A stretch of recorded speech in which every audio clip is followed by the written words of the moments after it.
Ustedes háganme acordar siempre de esto. Bueno, entonces vuelvo a reiterar el tema del tabaquismo, ¿sí? Entender sobre cuáles de los procesos del organismo actúa, cuáles son los factores de riesgo del paciente, de las personas que son adictas al cigarrillo, los trastornos que puede producir a nivel respiratorio, la afectación de los tejidos del sistema respiratorio, la afectación de los órganos del sistema respiratorio, y también como consecuencia, además de patologías respiratorias, algunas patologías como cáncer en otros órganos de otros sistemas, como el sistema digestivo. Y además, bueno, la presencia de sustancias químicas que hay en el cigarrillo, que pueden afectar el sistema circulatorio, aumentando la presión arterial y acelerando el proceso de aterosclerosis. Y también inhibe la actividad que tienen los cilios, que están en las fosas nasales, con respecto a la filtración de partículas y microorganismos y la formación de moco. Por eso la tos que se produce generalmente en la persona, en el fumador. ¿Qué es un enfisema pulmonar?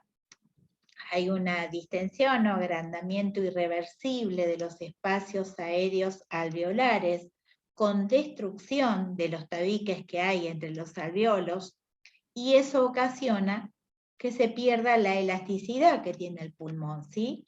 Digamos, ustedes piensen que los pulmones, son órganos elásticos. Bueno, esa elasticidad se pierde justamente por esa distensión de los espacios alveolares. Generalmente cursa con una disnea, o sea, una dificultad respiratoria por esfuerzo, porque hay una obstrucción, hay tos, hay una expiración prolongada, hay una forma particular del tórax en forma de tónel, e inclusive si está más avanzado el enfisema, se produce cianosis, que es el color azul. Digamos, el paciente cianótico es el que presenta color azul en la piel. Justamente que me está indicando que no hay buen suministro de oxígeno a todas las células del cuerpo. Después tenemos otro trastorno que tiene mucho que ver relacionado con las personas que son adictas al tabaco, que es el EPOC. Es una obstrucción pulmonar crónica o enfermedad obstructiva crónica, por eso la abreviatura EPOC. Es un grupo de enfermedades pulmonares que influyen en la respiración, en una respiración muy dificultosa, y eso va empeorando con el tiempo. Generalmente, dijimos, la vía respiratoria y los alveolos tienen capacidad de agrandarse y contraerse, o sea, son elásticos. Al inhalar, las vías respiratorias llevan aire a esos saquitos, a esos alveolos. Estos se llenan de aire como un pequeño globo. Al exhalar, los saquitos se desinflan y sale el aire. Si se tiene EPOC, ¿qué pasa? Fluye menos aire dentro y fuera de las vías respiratorias debido a uno o más de estos problemas. Las vías respiratorias y los alveolos se vuelven menos elásticos, las paredes entre los alveolos se destruyen, las paredes de las vías aéreas se engrosan o se inflaman, o hay mayor producción de mucosidad y puede haber obstrucción. Otra patología relacionada también con el tabaquismo es la bronquitis, que es la inflamación de la mucosa bronquial. Generalmente puede haber una rinitis previamente, una laringitis, y generalmente cursa con una tos seca, que después evoluciona a una tos con expectoración. Presenta ronquidos, sibilancias, y generalmente también, si avanza la bronquitis, puede volverse cianótico y puede presentar disnea, dificultad respiratoria. La bronquitis puede ser de carácter crónico, o sea, hablamos de carácter crónico cuando se produce más de 3 veces en el año, y bueno, cursa con estos síntomas que recién fui mencionando. Después tenemos el carcinoma o tumor bronquial, que junto con el cáncer de estómago es el cáncer más frecuente en los varones. La causa principal es el tabaco, inclusive hay una relación directa entre la mortalidad y el número de cigarrillos que se fuman diariamente. muchas veces, generalmente, aparece sin síntomas. A veces muchos años está sin presentación de síntomas, y a veces cuando se diagnostica ya es irreversible. Bueno, por eso, con respecto a lo que es campañas de prevención del tabaquismo, a veces, digamos, esas campañas están orientadas a que las personas conozcan los riesgos de fumar. Creo que inclusive en los cigarrillos también aparecen las imágenes de la afectación de los órganos del cuerpo por el tabaquismo. Inclusive, bueno, también los riesgos del uso del tabaco en el embarazo y demás. Pero en algunos casos, cuando uno habla con las personas que son adictas al cigarrillo, al tabaco, lo que mencionan es la dificultad que tienen para poder dejarlo, la dificultad que tienen a veces cuando reemplazan el tabaco o intentan dejar de fumar y reemplazan el tabaco por la comida, ¿sí? Generando aumento de peso y otros riesgos, otros factores de riesgo. Se menciona también a veces la dificultad que tienen con respecto, si bien reconocen la posibilidad, reconocen bien cuánto los puede afectar y demás, pero como que hay una cierta serie de cuestiones que le están pasando a cada uno, que es lo que lleva a presentar esa adicción al cigarrillo, y que en algunos casos cuando intentan dejar de fumar, inclusive hay personas que han acudido a distintos tipos de tratamiento para dejar de fumar, a veces no son efectivos y a veces sí son efectivos, pero las personas aluden como una lucha constante por digamos, no caer en la tentación de volver a fumar, esa necesidad que tienen permanentemente de volver a fumar. Después, otra de las cuestiones que hablamos el otro día que eran importantes, eran las cuestiones respiratorias asociadas al COVID-19, ¿sí? Si bien hay otros síntomas, como dijimos el otro día, a nivel cardiovascular, a nivel de la coagulación, a veces en algunos pacientes aparecieron síntomas a nivel de piel, pero principalmente una de las consecuencias o de los síntomas del COVID-19 era a nivel respiratorio. Digamos, el tema es que el COVID-19 puede tener efectos negativos importantes, porque pueden ser efectos negativos que persisten en el tiempo. Eso hace que se siga investigando, tratando de reconocer un poco más cómo el virus afectaba a los distintos órganos del sistema respiratorio, e inclusive cómo ese grado de afectación continuaba aunque las personas se hubieran recuperado de COVID. Bueno, en este caso tomé algunos apuntes de un especialista en neumonología, que es el doctor Vergara, y que plantea algunas dudas que surgen con respecto al COVID-19 y los efectos posteriores en los pulmones. Si bien, bueno, hay muchas posturas, muchos trabajos de investigación para ver cuál era el efecto del COVID, sobre qué afectaba, cuál era desde el punto de vista molecular, desde el punto de vista microscópico, qué era lo que hacía el COVID sobre el sistema respiratorio, que bueno, no viene al caso, pero sí lo que interesa saber es cuáles son los síntomas y las consecuencias del COVID-19 sobre el cuerpo humano. Uno de los síntomas más comunes en los pacientes por COVID, una de las consecuencias de los pacientes, uno de los síntomas que aparecían en los pacientes por COVID fue la neumonía, ¿sí? Es decir, ¿qué pasó? Los sacos de aire dentro de los pulmones se llenan de fluido, por lo tanto disminuye la capacidad de incorporar oxígeno, ocasiona falta de aire, hay tos y aparecen otros síntomas.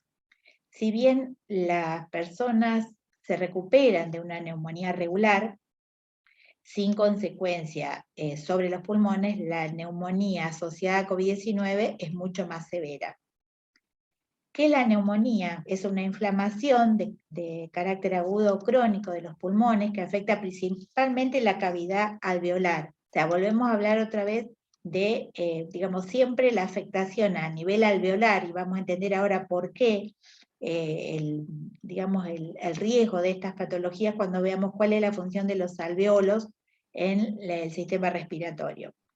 Las neumonías pueden desencadenarse por bacterias, ¿sí? Neumococo, estafilococo, estreptococo son bacterias asociadas a las neumonías, relacionadas a neumonías, y que puede cursar con distintos síntomas. Puede cursar con tos, con esputo, puede cursar con escalofríos, fiebre, dolor a nivel del tórax, cuesta mucho respirar, hay ruidos respiratorios, o sibilios, que se llaman, sibilos, hay taquicardia.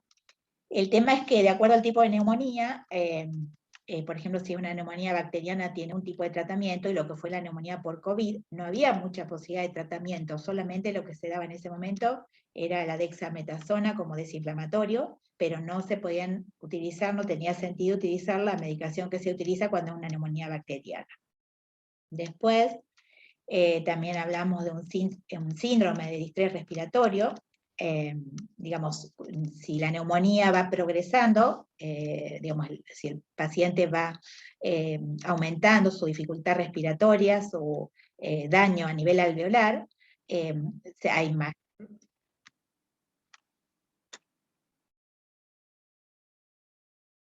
Hay mayor ingreso de fluidos, ¿sí?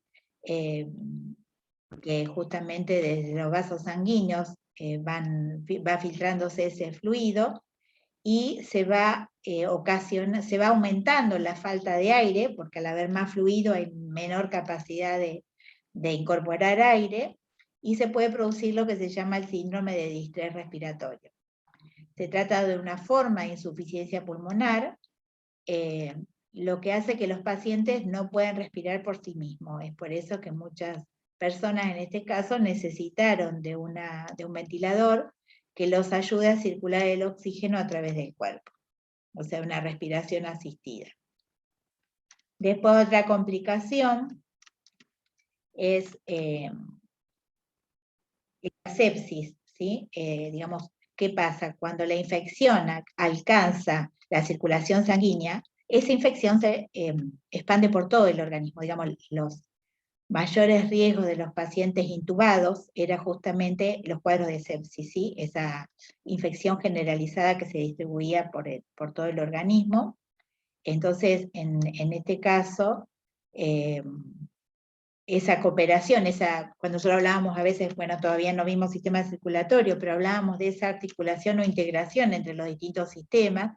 Entonces plantea que tanto los pulmones como el corazón trabajan en forma integrada, lo menciona, da como analogía como una orquesta, pero a causa de la sepsis esa cooperación entre los sistemas se ve afectado, y en algunos casos pueden colapsar, detonando un efecto dominó sobre el resto de los sistemas. ¿Qué pasa? Digamos, esto de poder entender que, digamos, por qué es importante conocer la anatomía y fisiología del sistema respiratorio, tiene que ver también para poder entender cómo cambia esa función del sistema respiratorio por las distintas patologías, y más aún cuando las complicaciones son graves. Es decir, cuando hay una disminución importante en la capacidad pulmonar, podría producir cambios estructurales como fibrosis pulmonar. Esto ocurre cuando, a causa de la recuperación de una lesión en los pulmones, se produce un exceso de tejido conectivo fibroso. Acuérdense en que los pulmones son bastante elásticos, lo que es importante para la respiración, lo habíamos dicho anteriormente. Sin embargo, si este órgano se daña, hay lesiones y hay cicatrización, la superficie se vuelve más rígida, con menos capacidad de elasticidad, y eso causa serios problemas respiratorios. Esto se presenta generalmente si son neumonías más graves. En los cuadros leves, podría ser que en algunos casos sean después asintomáticos o solamente algún broncoespasmo posterior. Entonces, bueno, yo acá mencioné, no alcancé a nombrar algunos medicamentos en una forma de administración muy particular, como eran las cápsulas para inhalar, los PAF, pero además de eso, todos los insumos de farmacia, como son las ondas de aspiración, las máscaras de oxígeno, las cámaras de inhalación, el regulador del flujo de oxígeno, saturómetro, los AMBU, las cánulas de traqueotomía, los respiradores, el tubo endotraqueal, aerocámaras, entre otros. Después, bueno, van a tratar ustedes de revisar un poquito para qué se usa cada uno de estos descartables en farmacia. Una vez que planteé esto de qué pasa con el sistema respiratorio en un fumador o qué pasa en el sistema respiratorio de un paciente post-COVID, vamos a hacer una revisión de lo que es la anatomía y cómo funcionan los distintos órganos del sistema respiratorio. Y tenemos que reconocer, digamos, una separación entre lo que es el tracto respiratorio superior, donde tenemos nariz, tenemos la faringe, dividida en nasofaringe, dividida en nasofaringe, orofaringe y laringofaringe, y la laringe. Y el tracto respiratorio inferior, donde está la tráquea, los segmentos del árbol bronquial y ese árbol bronquial que se encuentra dentro de los pulmones. Bueno, ahí está el dibujo para diferenciar tracto respiratorio superior e inferior.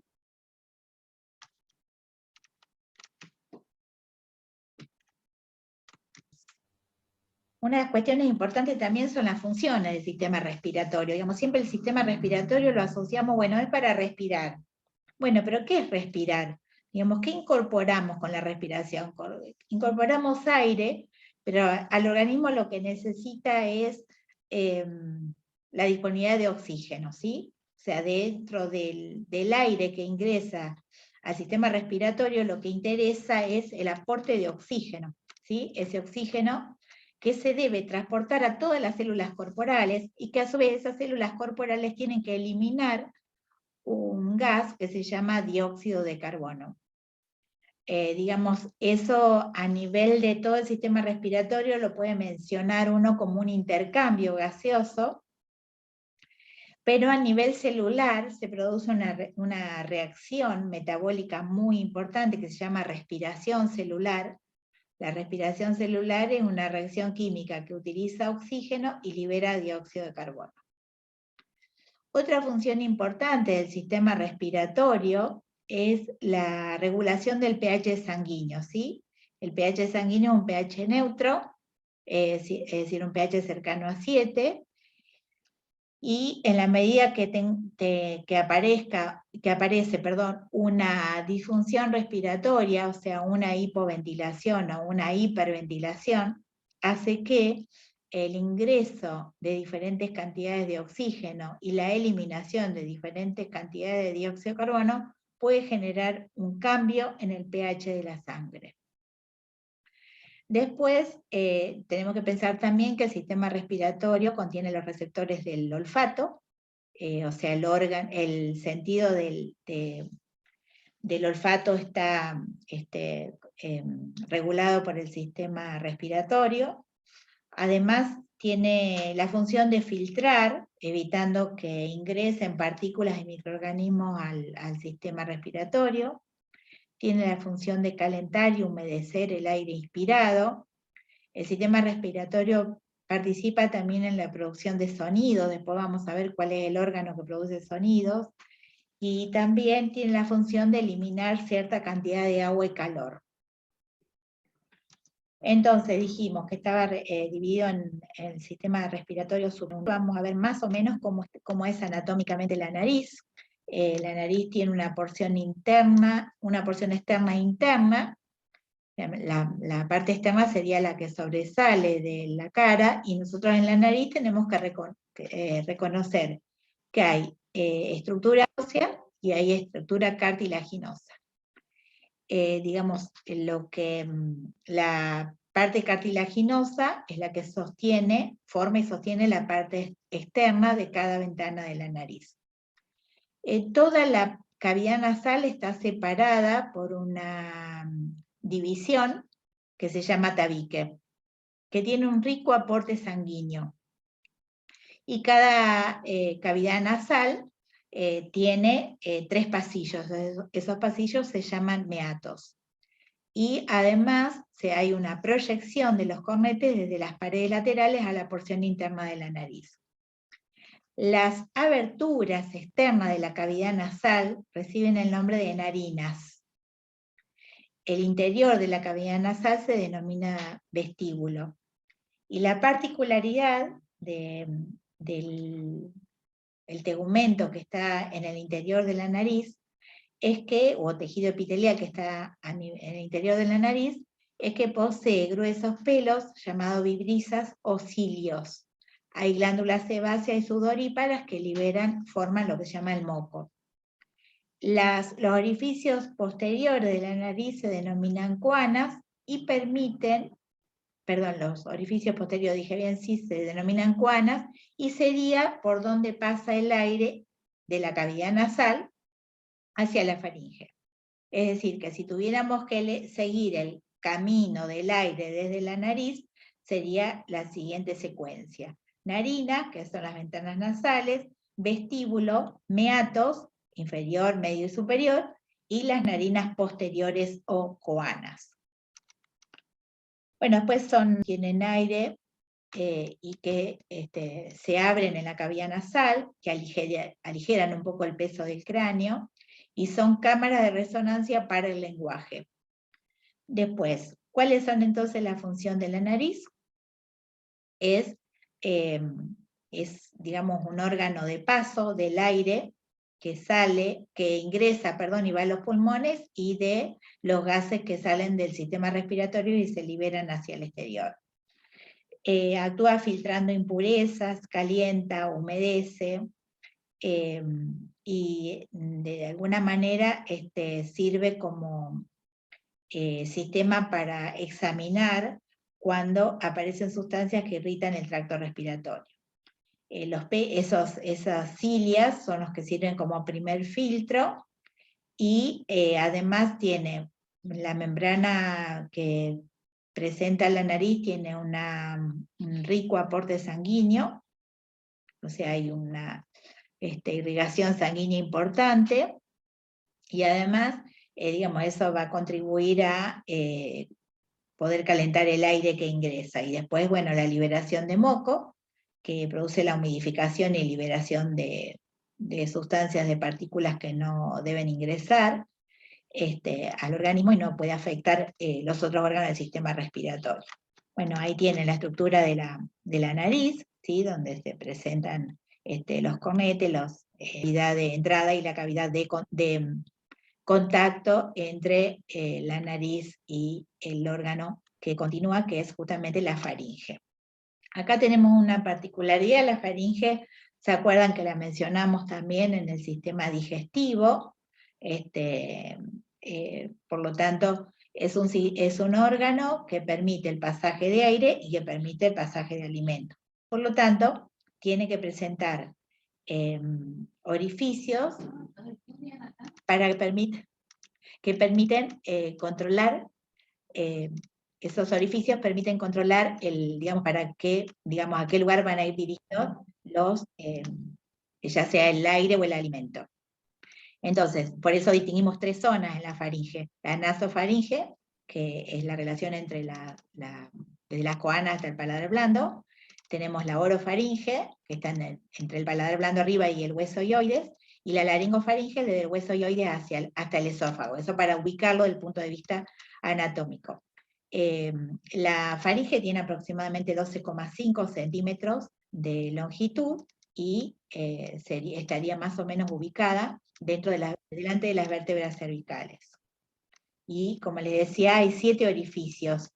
Los orificios auditivos, derecho e izquierdo, que desembocan en la nasofaringe, 2 narinas posteriores en la nasofaringe, la abertura de la boca, orofaringe, la abertura de la laringe desde la laringofaringe y la abertura del esófago desde la laringofaringe. Digamos, esas son los 7 orificios que presenta la faringe para tratar de controlar el camino del alimento y controlar el camino del aire. Bueno, las amígdalas justamente son las que se localizan en la pared posterior de la nasofaringe, Se denominan adenoides cuando están aumentadas de tamaño. Bueno, ahí están los distintos órganos del sistema respiratorio superior, no tanto al tracto respiratorio y digestivo, porque pasa tanto el aire como los alimentos, e interviene, si bien tiene una función no directa para generar los sonidos, no, o sea, no están las cuerdas vocales en la faringe, pero sí interviene en la producción del lenguaje. Y después sí tenemos la laringe, que está entre la raíz de la lengua y el extremo superior de la tráquea. También está formado por cartílagos. La particularidad de los cartílagos es que no están cerrados completamente y presentan dos pares de pliegues, que son las cuerdas falsas, cuerdas vocales falsas, y después que no intervienen en la fonación, y después las cuerdas vocales verdaderas que sí participan en la fonación.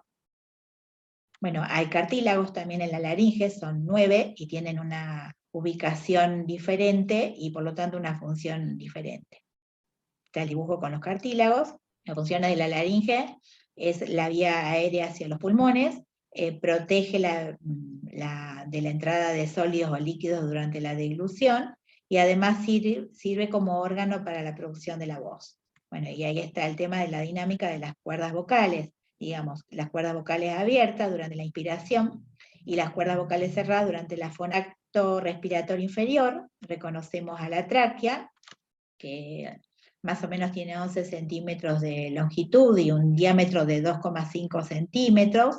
Tiene anillos en forma de C, anillos cartilaginosos, y la particularidad de la tráquea es el camino por el cual el aire puede llegar a los pulmones. Por lo tanto, sería el órgano por el cual, cuando se realiza la traqueotomía, es la que permite que el aire pueda ingresar directamente a los pulmones cuando hay una obstrucción respiratoria.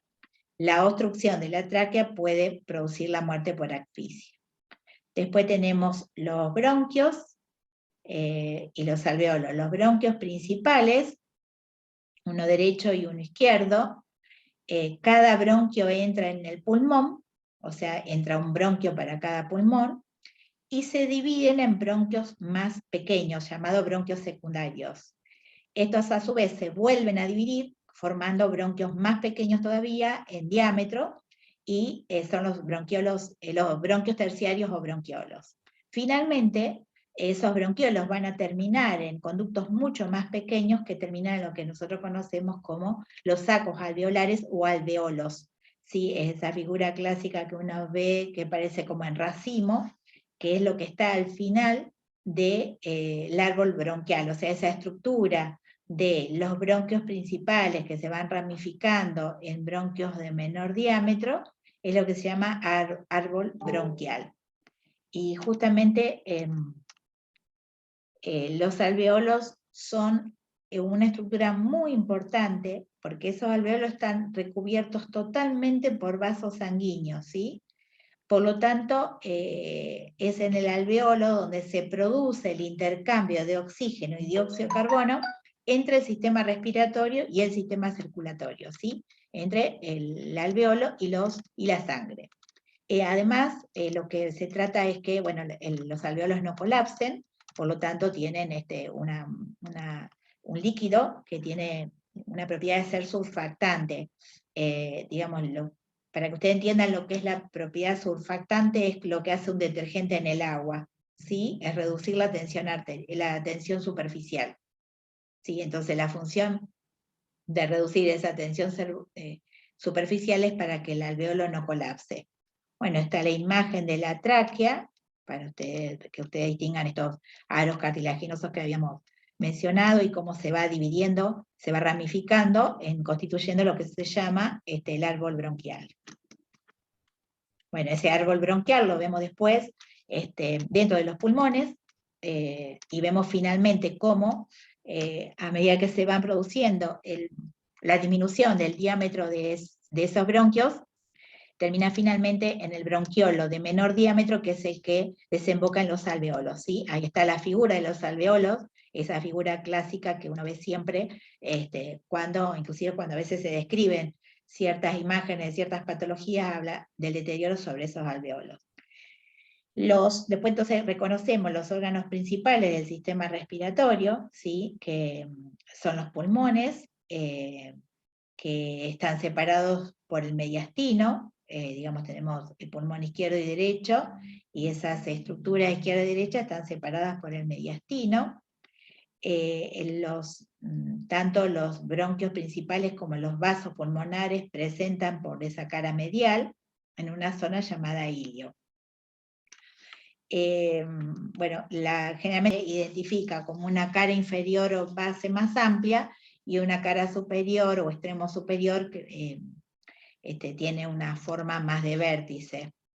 Después, muy importante, hay una pleura visceral, digamos una membrana que recubre la superficie externa de los pulmones, que esa pleura tiene la función de proteger a los pulmones en el movimiento de contracción y relajación, proteger al pulmón de los órganos o estructuras óseas que rodean al corazón, perdón, que rodean a los pulmones. ¿Cuáles son las funciones de los pulmones? Distribución del aire en el árbol bronquial, el intercambio gaseoso entre el aire y la sangre, cuando se realiza ese intercambio a nivel de los alveolos entre la sangre y el sistema respiratorio. Eso es así como en el sistema digestivo hablábamos de la importancia de la absorción, acá ese intercambio de gaseoso entre los alveolos y los capilares sanguíneos sería una función sumamente importante con el proceso de respiración. Y después, bueno, tenemos, acá, bueno, están identificados las distintas partes, no es que tengamos unos pulmones tan coloridos, sino simplemente están en colores diferentes para diferenciarlos. El pulmón izquierdo está dividido en 2 regiones y el pulmón derecho en 3 regiones, y cuál es la zona ósea que protege a los pulmones, la cavidad torácica. El espacio que existe entre los pulmones se llama mediastino, ya lo habíamos dicho, y está junto con el esófago, la tráquea, los grandes vasos y el corazón. La pleura parietal es la que tapiza por completo toda la cavidad torácica, está adherida inclusive a esa superficie ósea. La superficie externa de los pulmones se encuentra tapizada por la pleura visceral, o sea, tenemos una pleura parietal que está tapizando la estructura ósea y una pleura visceral que es la que recubre a los pulmones. En ese caso, entre ambas pleuras hay un líquido llamado líquido pleural que tiene la función de lubricar ambas pleuras. Bueno, ahí está la cavidad torácica y las pleuras, para que las identifiquen lo que es la pleura visceral, la pleura parietal y el espacio pleural. Y además, bueno, digamos, cada pulmón va a tener una bolsa pleural, un saco pleural independiente. Bueno, eso es mayormente lo que consideré que era importante con respecto al sistema respiratorio. Yo las distintas patologías. Después creo, si no me equivoco ustedes, en el libro que ustedes usan como bibliografía está desarrollado el sistema respiratorio también. Creo que está desarrollado esta cuestión de el tabaquismo como factor de riesgo y las cuestiones anatómicas y fisiológicas que se ven afectadas por el tabaquismo. No me acuerdo si hablaba de alguna otra patología más, pero lo único que yo les pido, bueno, esta semana están a lo mejor con muchas actividades, pero si no tienen tiempo de hacer esa actividad que ustedes tienen en el libro, que si quieren ahora nos fijamos en qué página está para que ustedes vean la actividad, y la podemos hacer el jueves. Si no pueden hacerla antes, la pueden hacer en los sistemas de los descartables o insumos de farmacias que mencioné, para qué se utilizan, bueno, el hecho de que haya distintas medidas y demás, aparecen unidades de medidas desconocidas, cuando hablamos de French y demás, que es una unidad de medida que se utiliza para las cánulas. Así que bueno, si ustedes pueden hacer un breve relevamiento de estos insumos, qué conocen, para qué se utilizan, está bueno. De todas maneras, ustedes después en la práctica esto lo van a volver a ver en profundidad. Profe, Sí. ¿qué hace referencia a los catéteres usted? Te escucho.